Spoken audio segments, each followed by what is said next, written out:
அனைவருக்கும் வணக்கம். Last video வந்து பார்த்தீங்கன்னா 3 இயர்ஸ் கோர்ஸுக்கு அப்ளிகேஷன் கால்குலேஷன் யூனிவர்சிட்டிலேருந்து வெரிஃபை பண்ணி தான் போடுவாங்க அப்படின்னு சொல்லிட்டு நம்ம அப்டேட் பண்ணியிருந்தோம். ஸோ இந்த வீடியோவில் அதோட கண்டினியூவேஷன் அப்டேட் தான். என்ன அப்படின்னா, எல்லாரோட டாக்குமெண்ட் வெரிஃபிகேஷன் மீன்ஸ் பர்சன்டேஜை வெரிஃபை பண்ணிகிட்டு இருக்காங்க.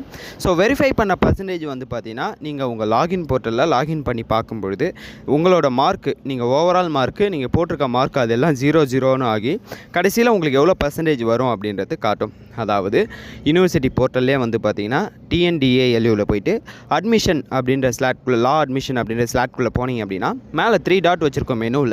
மெனுவில் லாகின்ற ஆப்ஷன் இருக்கும். அதில் டச் பண்ணி உங்களோட அஃப்ளைடடாக ஹானஸான்ற ட்ரை பண்ணி 3 இயர்ஸ் கோர்ஸ்க்குள்ளே லாகின்குள்ளே போகணும். அந்த லாகின்குள்ளே போனீங்க அப்படின்னா உங்களுக்கு அப்ளை பண்ணும்போது ரிஜிஸ்ட்ரேஷன் நம்பர் ஒரு 6 டிஜிட்டல் நம்பர் வந்திருக்குல்ல, அதை அப்ளை பண்ணி கீழே உங்கள் டேட் ஆஃப் பர்த்தை போட்டிங்க அப்படின்னா உங்கள் அப்ளிகேஷன் ஷோ ஆகிற மாதிரி இருக்கும். ஸோ அந்த அப்ளிகேஷனில் உங்களுக்கு வந்து 3-0, அதாவது உங்கள் மார்க் ஷீட்டு 2-0 காமிச்சு கடைசியில் உங்கள் பர்சன்டேஜ் காமிச்சிது அப்படின்னா உங்கள் அப்ளிகேஷன் வெரிஃபை பண்ணிட்டாங்கன்னு அர்த்தம்.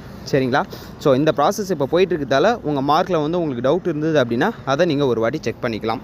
இந்த ஒரு இன்ஃபர்மேஷன் தான் அந்த ஒரு வீடியோவே மேக் பண்ணேன். இல்லை ப்ரோ எப்படி லாகின் பண்ணணும் தெரியல அப்படின்னாலும் சொல்லுங்கள், நான் அதையும் ஒரு வீடியோவாக மேக் பண்ணி போஸ்ட் பண்ணி விடுறேன். தேங்க்யூ கைஸ், பாய்.